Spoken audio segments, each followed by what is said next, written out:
All right, our next speaker, if you're in the Second Amendment movement, you're online, then you know who this guy is. This guy, he is a passionate defender of our right to keep and bear arms. He is the National Gun Rights Examiner. His name is David Codrea. Please welcome him now. Thank you.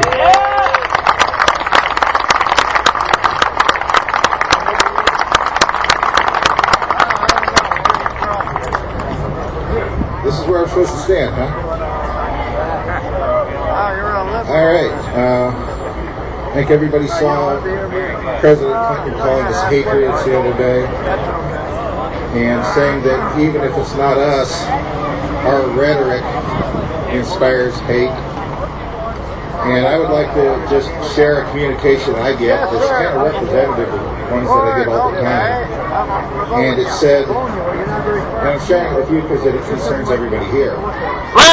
Okay, I'm sharing it because it concerns everyone here. It was directed to all of us. It says, I hope they shoot y'all in the head. You're no different than a bunch of Islamist terrorists. Okay? That's what, and we are the haters. We're the haters. Okay, several years back, they always come anonymously. They never have the guts. You know, if I had something to say to somebody that was strong, my code of ethics says I'm going to go up and talk to them face to face. Okay? Several years back, I wrote a magazine article, and it looked at the causes leading Americans to demand their independence, and then it looked at infringements to liberty that we're facing today and kind of compared the two. And I thought it would be especially appropriate for Patriots Day, so I adapted that article a bit for today's gathering, and it's called Intolerable Acts. Those who cannot remember the past are condemned to repeat it. George Santayana. History, it's been observed, is written by the victors. We're fortunate, therefore, that those who want our freedom place a premium on truth, and that we have a record we can trust. We, the heirs of triumphant revolutionaries, need to examine our stewardship of the legacy they bequeathed us and understand how our challenges compare with theirs, so that we don't blow it big time. Hindsight, it's been said, is 20/20. From our vantage point in the present, we can look back across the years. We can single out the trials that irrevocably set our forebears on the path to rebellion. So it should be easy to isolate what mistakes were made, recognize those situations analogous to our own, and chart our course accordingly, right? You would think. So why aren't we doing that? Perhaps the War of Independence was inevitable. But George III and his Parliament couldn't have fanned the flames of insurrection any harder had they adopted to lose the colonies as their mission statement. True, they had their reasons, some of them not unfair on the surface.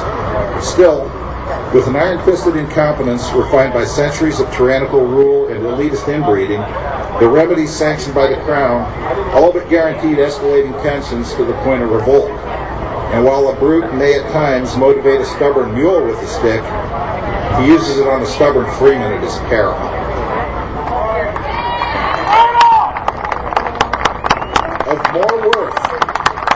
Of more worth is one honest man to society, and in the sight of God, than all the crowned ruffians that ever lived. Thomas Paine. A ruler whose court competency generally involves crushing people who get in his way and scaring the hell out of everyone else tends to embrace a philosophy that goes something like, do what I say or I'll kill you.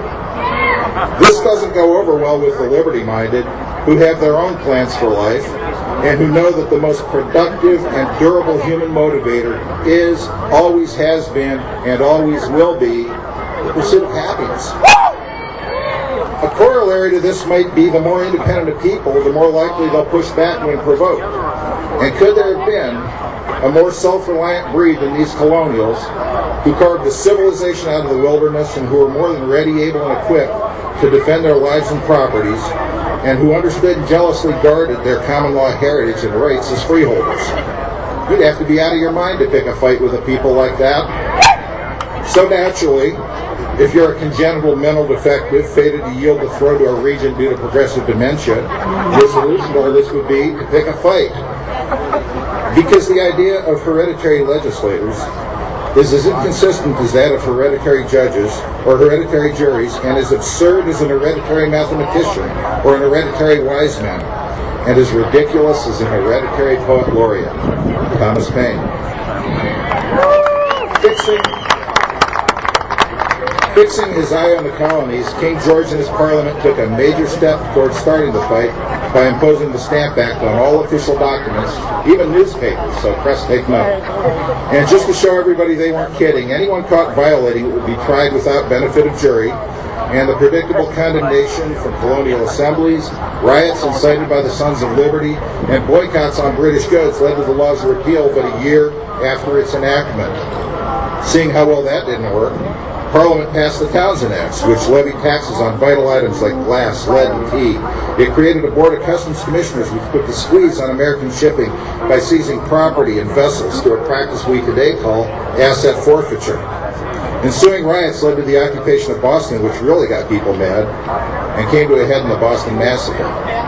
So much for that approach. That weak and witless person, the Elector of Hanover, sometimes called the King of England, Thomas Paine. At some point, you'd think the king would have exhibited a seasoned enough grasp of cause and effect to find a new approach. Instead, he found a new prime minister, Frederick North, who turned out to be the perfect executor for screwing things up royally. With boycotts hurting the bottom line, Lord North knew the Townshend Acts had to go, but he couldn't leave it at that. After all, if you let your subjects decide if they should be taxed, they might just get the idea that no is an option. So he left the tea tax in place just to show everyone who the boss was, and he must have just about hemorrhaged when news came back about the Boston Tea Party. Okay, time to regroup. We've just experienced several high-profile disasters when we tried to force obedience from insurrectionist subjects. Coercion has failed repeatedly, and we are not amused. So what's a despot to do? How about inducing Parliament to pass the coercive or intolerable acts? Blockade Boston Harbor, cancel the Massachusetts Colony Charter, ban town meetings and put in a puppet regime, appropriate private property to quarter troops, remove soldiers and officials accused of crimes to England where they can be tried by sympathizers, and for good measure, expand Quebec's borders at the expense of the colonies. Crikey, why didn't we think of this before? One can only wonder what the scene at the Royal Court was like upon hearing of the First Continental Congress convened to unify opposition to the intolerable acts and develop strategies for their resistance and repeal. But before the Congress could hold a second session, the overlords made the one defining move toward unmasked tyranny that forever eliminated any chance at peaceful grievance resolution. They committed the one heavy-handed blunder that left their proud and defiant subjects but one recourse: rebellion. Because the damn fool sent out troops to confiscate arms.